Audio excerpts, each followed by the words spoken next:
Hi students, आज हम लोग पढ़ेंगे क्लास 9th के एक्सरसाइज 8 के कुछ क्वेश्चंस। जैसे सबसे पहला क्वेश्चन है, पाठ है चतुर्भुज, और उस पाठ के अंतर्गत हम लोग पहले प्रश्न को आज क्लियर करेंगे कि किस तरह से इस प्रश्न को हम बहुत ही सरल तरीके से, बहुत ही इजी वे में इसको हम समझें और इसको बेहतर से बेहतर बनाएं, ताकि आप लोग इसको समझ कर और इसको सॉल्व करें और आप सभी से क्वेश्चन अच्छे से बन नहीं जाए। तो चलिए बिना देरी के हम लोग स्टार्ट करते हैं। क्वेश्चन नंबर पहला है एक्सरसाइज 8.1 का फर्स्ट क्वेश्चन, यदि एक समांतर चतुर्भुज के विकर्ण बराबर हो तो दर्शाइए कि वह एक आयत होता है।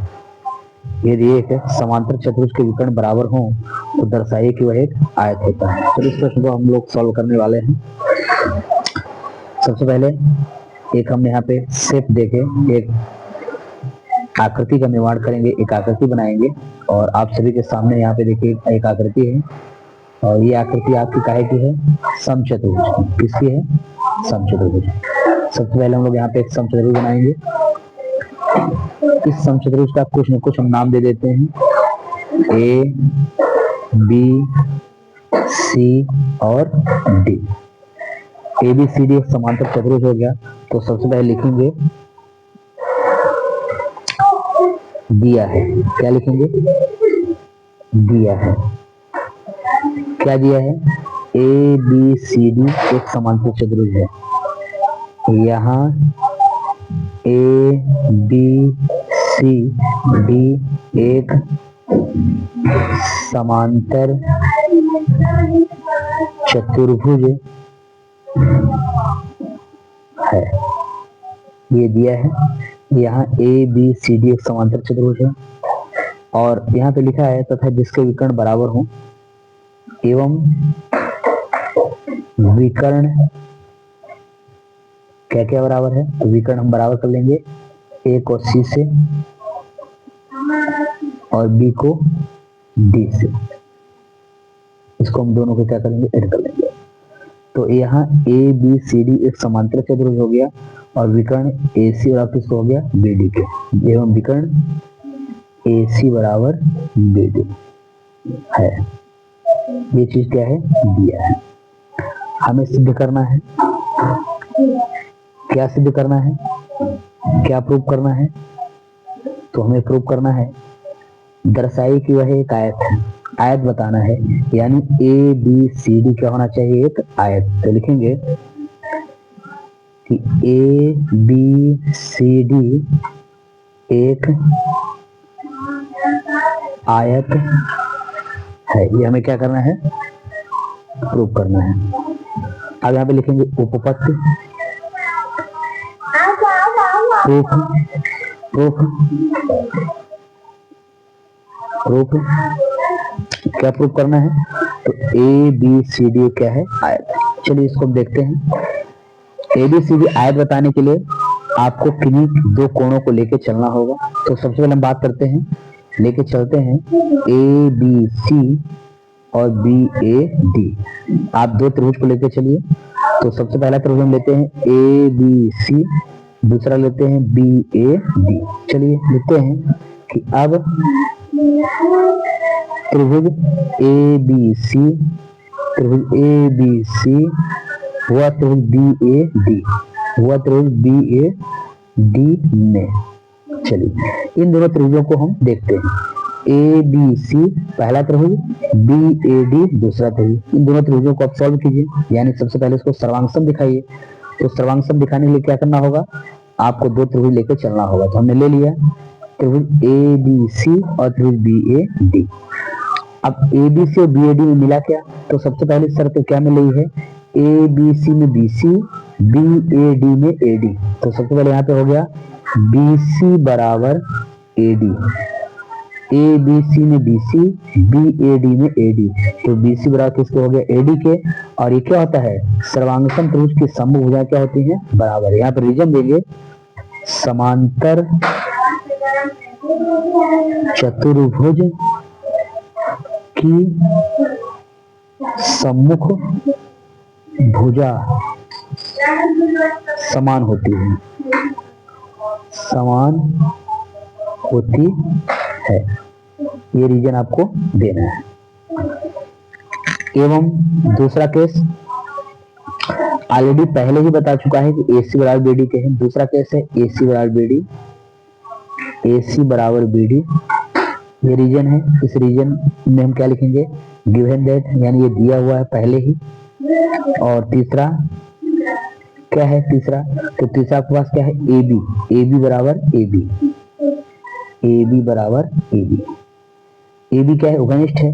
ABC में भी AB है, BAD में भी AB है, अर्थात दोनों के दोनों त्रिभुज AB से ही होकर जा रहे हैं, इसलिए AB इनका क्या है, आधार है। AB इनका क्या है, उभयनिष्ठ है, इसलिए दोनों त्रिभुज के लिए AB क्या होगा, उभयनिष्ठ, उभयनिष्ठ। यहाँ पे 3 रीजन आपको मिल गए। पहला रीजन भुजाएं समान है, दूसरा विकर्ण बराबर है, और तीसरा उभयनिष्ठ है। इन तीनों स्थितियों में ये त्रिभुज सर्वांगसम हो गया, तो लिखेंगे इसलिए त्रिभुज ABC सर्वांगसम है त्रिभुज BAD के, इसलिए त्रिभुज ABC सर्वांगसम BAD। और ये किस शर्त से सर्वांगसम हो रहा है, भुजा भुजा भुजा, यस यस यस सर्वांग समता से, यस यस यस सर्वांग समता से, मतलब भुजा भुजा भुजा सर्वांग समता से ये सिद्ध हो गया कि ABC और BAD क्या हो गया, सर्वांगसम।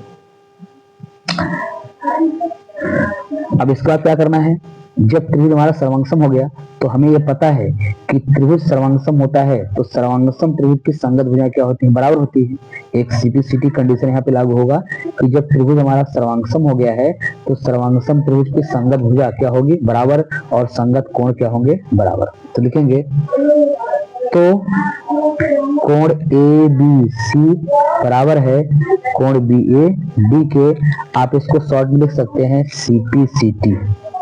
शॉर्ट में क्या लिखेंगे, CP/CT। जब त्रिभुज ABC सर्वांगसम हो गया BAD के, तो उसके साथ साथ कोण भी बराबर हो जाएंगे, कोण ABC बराबर कोण BAD। क्यों, क्योंकि सर्वांगसम त्रिभुज की संगत भुजाएं या संगत कोण क्या होते हैं, बराबर होते हैं। उसको हम शॉर्ट में क्या बोलते हैं, CP/CT, सर्वांगसम त्रिभुज की संगत भुजाएं। चलिए इसका नाम दे दिए थोड़ी देर के लिए इक्वेशन फर्स्ट। अब यहाँ लिखेंगे फिर। अब जो सर्वांगसम पार्ट हो गया, इस सर्वांगसम पार्ट को हम क्या करेंगे, ऐड कर लेंगे, इनको जोड़ दीजिए। तो कोण ABC प्लस कोण BAD जोड़ दीजिए, angle ABC plus angle BAD। और आपको पता है कि किन्हीं त्रिभुज के या किन्हीं चतुर्भुज के अंतः दो कोण क्या होते हैं, संपूरक होते हैं। इन कोणों का क्या होना हो, संपूरक, यानी इन दोनों कोणों को यदि जोड़ दें तो कौन से कोण हो जाते हैं, अंतः संपूरक कोण, अंतः संपूरक कोण। किन्हीं दो कोणों का योग यदि अंदर की ओर है तो अंतः संपूरक कोण होता है 180 अंश होता है। तो कोण ABC प्लस कोण BAD बराबर 180 अंश। समीकरण 1 से, कहां से, समीकरण 1 से। समीकरण 1 में आपको क्या मिला था, ABC बराबर है BAD के, ABC बराबर है BAD के। तो आपके पास ABC है, ABC को रहने दीजिए। BAD है, जहां BAD है वह BAD किसके बराबर है, ABC के। तो समीकरण 1 से BAD बराबर ABC, इसलिए BAD की जगह में आप क्या लिखेंगे, ABC। तो यहाँ पे BAD है, इसकी जगह में हम लेंगे एंगल ABC। समीकरण 1 से ये इक्वल किसके हो गया, 180 के। आप इसको सॉल्व कर लीजिए, angle ABC plus angle ABC दोनों को जोड़ देंगे तो 2 एंगल ABC हो जाएगा, और 2 एंगल ABC कितना होता है, 180 अंश। और इसकी वैल्यू निकाल लेते हैं, तो एंगल ABC बराबर हो गया 180 बटे 2, इसको काट देंगे तो 290 या 180 होता है, इसलिए आपको यहाँ पे वैल्यू मिल जाएगी एंगल ABC इक्वल कितना, 90 डिग्री। यहाँ पे आपको एंगल ABC कितना मिल गया, 90 डिग्री मिल गया। और जैसे ही एंगल 90 डिग्री आपको मिला, एंगल ABC ये 90 डिग्री मिला, इसी प्रकार से BCD ये भी 90, CDA ये भी 90 और DAB ये भी 90। तो यानी कहने का मतलब कि समांतर चतुर्भुज का यदि एक कोण 90 अंश का है तो दी गई आकृति क्या होगी, आयत। यहाँ लिख देंगे, अतः समांतर चतुर्भुज ABCD का एक कोण क्या है, समकोण है। एक कोण समकोण है, इसलिए ABCD एक आयत है। ये आपका क्या हो गया, प्रूफ हो गया, PROVED। इस तरीके से आप इस क्वेश्चन को बहुत ही सरल तरीके से हल कर सकते हैं, सॉल्व कर सकते हैं और क्वेश्चन को समझ सकते हैं। और आशा है कि आपको ये क्वेश्चन बहुत ही अच्छा लगा होगा, बहुत ही अच्छे तरीके से समझ में आ गया होगा।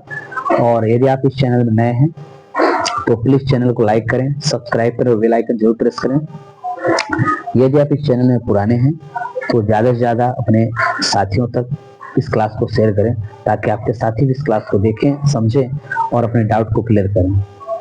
थैंक्स।